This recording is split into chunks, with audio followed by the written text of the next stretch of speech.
Good morning, dear students. Welcome to Push English classes once again. Today I am going to begin with the sixth poem of your textbook, Aunt Jennifer's Tigers. Why I took up this poem? Because this poem is a feminist poem. And the theme dealt with is oppression of a male chauvinism.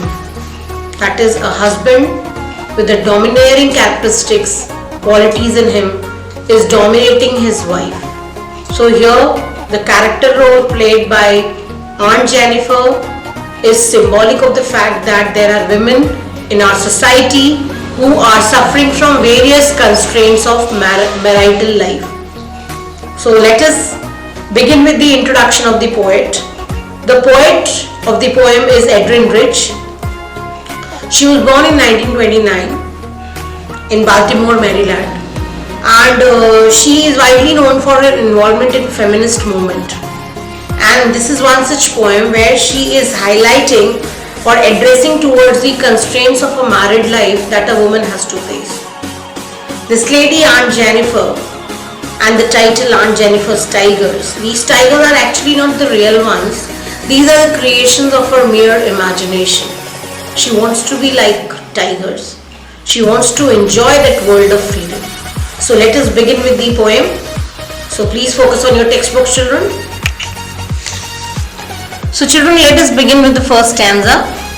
But before beginning, you can focus on the first four lines. You can see here 1, 2, 3, 4. Till now, whatever poems we have done, all of them were written in free verse. But this one has one rhyming scheme in it.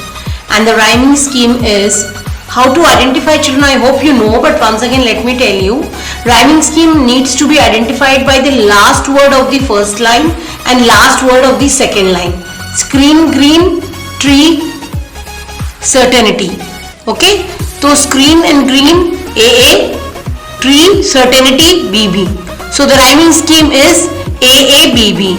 तो ये rhyming scheme बच्चों पहचानी कैसे जाती है कि आप हर line के आखिरी शब्द पर जाइए और उसके बाद दूसरी और फिर तीसरी और फिर चौथी लाइन, और जिससे भी वो टैली करता हो, मैच करता हो, उसको एक अल्फाबेट दे दीजिए ए या बी.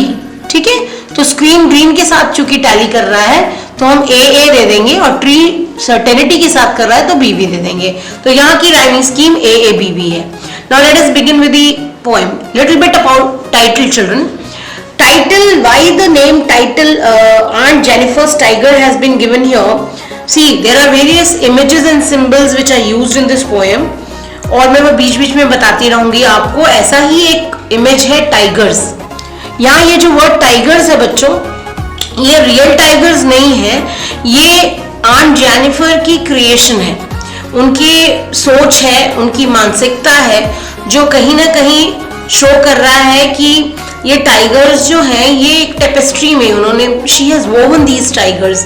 उन्होंने कढ़ाई, आपने कढ़ाई बुनाई का सुना होगा, एम्ब्रॉयडरी जिसको हम कहते हैं, तो उन्होंने ये काढ़ा हुआ है, यानी कि उन्होंने इसको एक टेक्सटाइल फैब्रिक पर काढ़ करके बनाया हुआ है. तो aunt Jennifer tigers prance across a screen.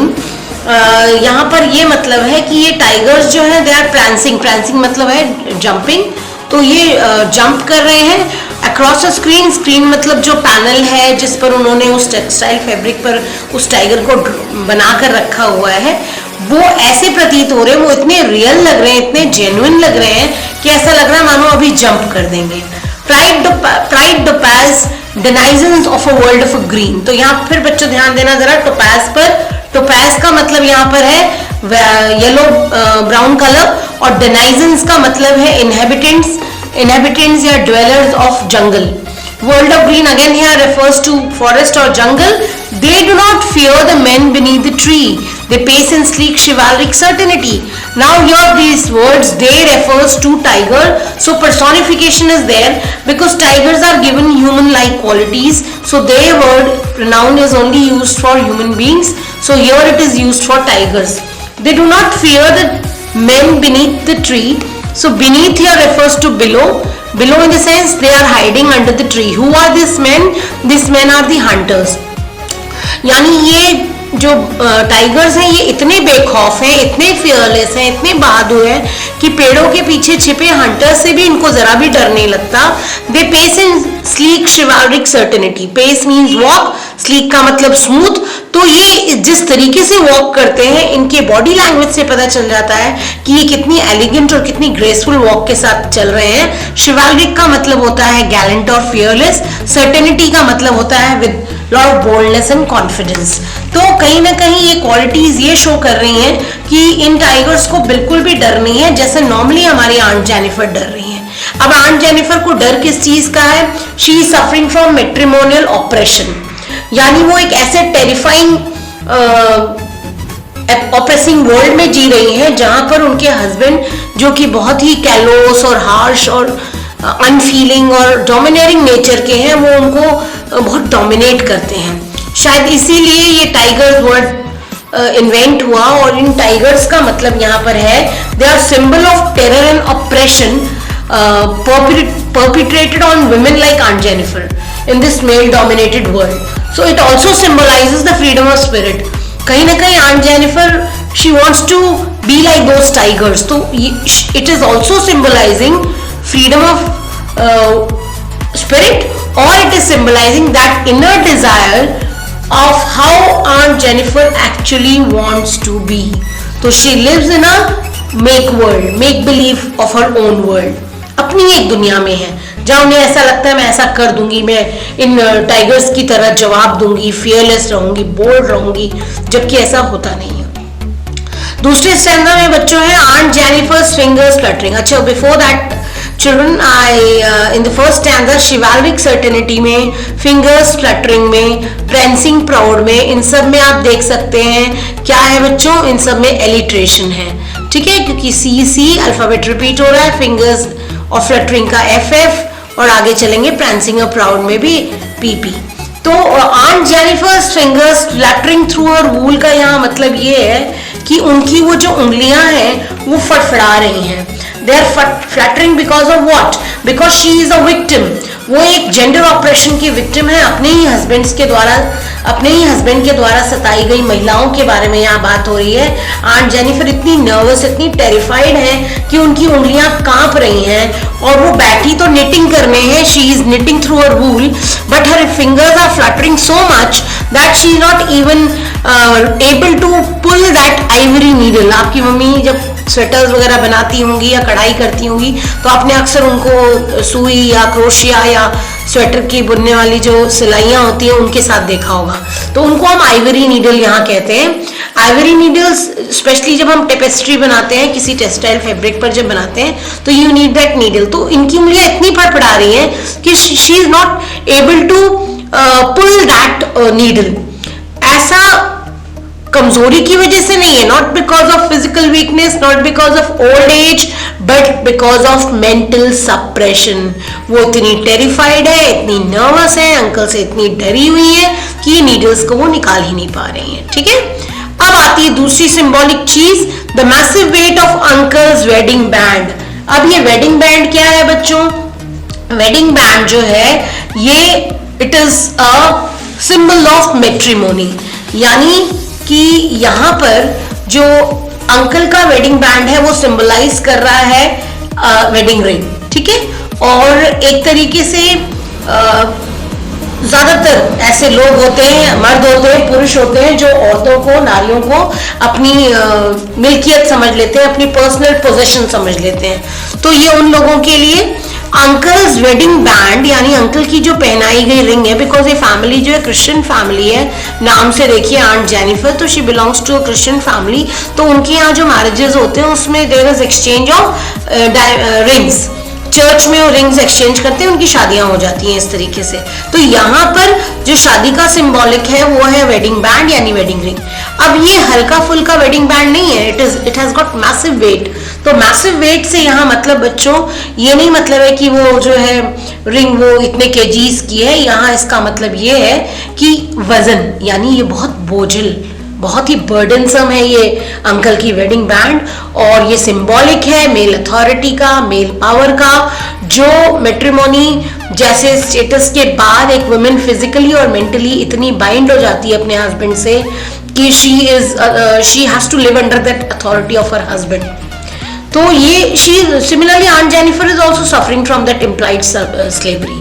Okay, she is dominated by that gender oppression. She is also living in a male dominated world. वो भी एक ऐसी दुनिया में रह रही है जहाँ उसकी खुद की आइडेंटिटी खो गई है, उन्हें फ्रीडम चाहिए. She also dreams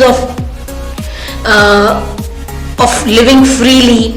तो कहीं ना कहीं ये मैसिव वेट, ये वजन है उनकी उस शादीशुदा जिंदगी का, और ये इस तरफ इशारा कर रहा है कि उनकी जो मैरिटल लाइफ है, उनकी जो कॉन्जुगल लाइफ है, वो बहुत स्मूथ गोइंग नहीं है, बहुत हैप्पी गो लकी नहीं है, बहुत इंजॉयबल नहीं है.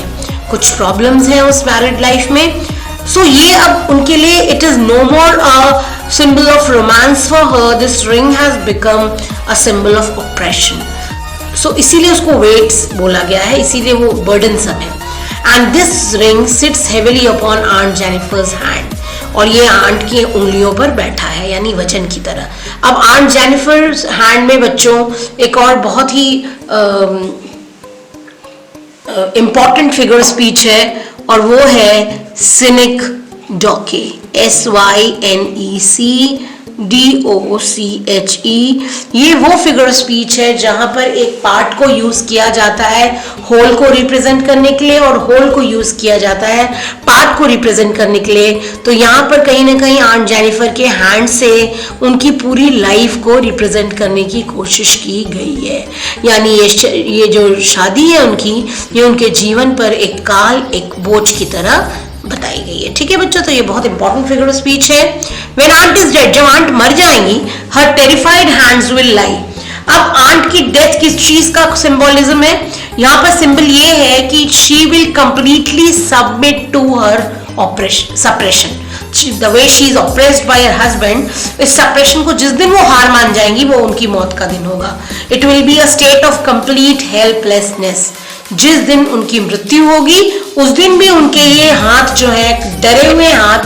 अब टेरिफाइड बच्चों हैंड्स नहीं होते हैं, टेरिफाइड इंसान होता है. हैंड्स को यहाँ पर्सोनिफाई किया जा रहा है, तो ये पर्सोनिफिकेशन का एग्जाम्पल है, इसको प्लीज मार्क कर लीजिए. तो जिस दिन, अब होता यह है कि वैसे तो एक औरत जो है पूरी कोशिश करती है अडेप्ट करने की, एडजस्ट करने की, हर वो मुसीबत झेलने की. जो ordeals, still ring with ordeals she was mastered bye.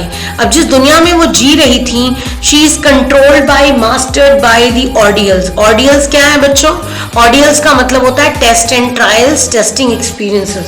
जो अपनी परीक्षाएं उन्हें देनी पड़ती हैं हर बार. रात को लेट क्यों पहुंची, लेट क्यों आई, कहाँ थी अब तक, ये दुनिया भर के सवाल एक महिला के लिए, एक औरत के लिए.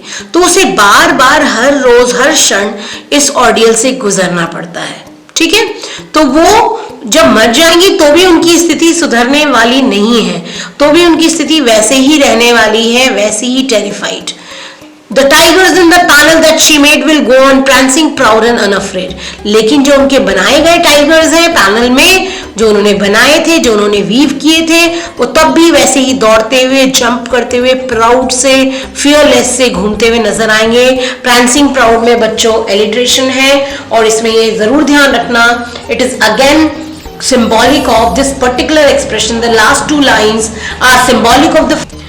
तो यहाँ पर बच्चों लास्ट में बस इतना ध्यान रख लीजिए आप कि oppressed by the overbearing dominance of her husband, she recoils. और वो अपनी एक दुनिया में रहती हैं, वो अपनी एक बनाई गई वर्ल्ड में, मेक बिलीव वर्ल्ड में, जहाँ पर वो सपने लेती हैं अपने इस आर्ट के थ्रू, अपने इस पेंट अप फीलिंग्स को, इन सारे भावनाओं को वो एक्सप्रेस करती हैं वीव करते हुए. और अल्टीमेटली वो उस ऑप्रेस्ड दुनिया से अपने आप को लिबरेट भी नहीं कर पाती, उस टेरर से वो कभी आजाद नहीं हो पाती. तो through tiger she wanted to create that world where she wants to be like those tigers. She wants to be confident, she wants to be fearless, she wants to live her life full of dignity and pride. तो यहाँ पर वो चीज संभव नहीं हो पाती है. तो लास्ट में बस मैं इतना ही कहूंगी कि ये एक फेमिनिस्ट पॉइंट है, और डोमिनेंट स्टेट जो है आंट का, वो हाईलाइट कर रहा है कि किस तरीके से हमारे समाज में बहुत ही पीटिएबल कंडीशन है, बहुत ही दयनीय स्थिति है औरतों की at the hands of main, इंसान उनके हस्बैंड्स के द्वारा. और इस पोएम में एक स्ट्रॉन्ग प्ली है, एक रिक्वेस्ट है कि इस तरीके के फेयर सेक्स को एक्सप्लॉइट करना बंद करें. तो with that the poem ends, children. I hope you would have liked it. Please pay attention on the poetic devices. Thank you. That's all for today, children. This was the 6th poem of your textbook. Please do like it, share and subscribe. In the next video, I'm going to teach you the 5th poem, A Roadside Stand, because that poem is quite long, so it will take 2 to 3 videos, and that is why. Thank you so much. Please watch it.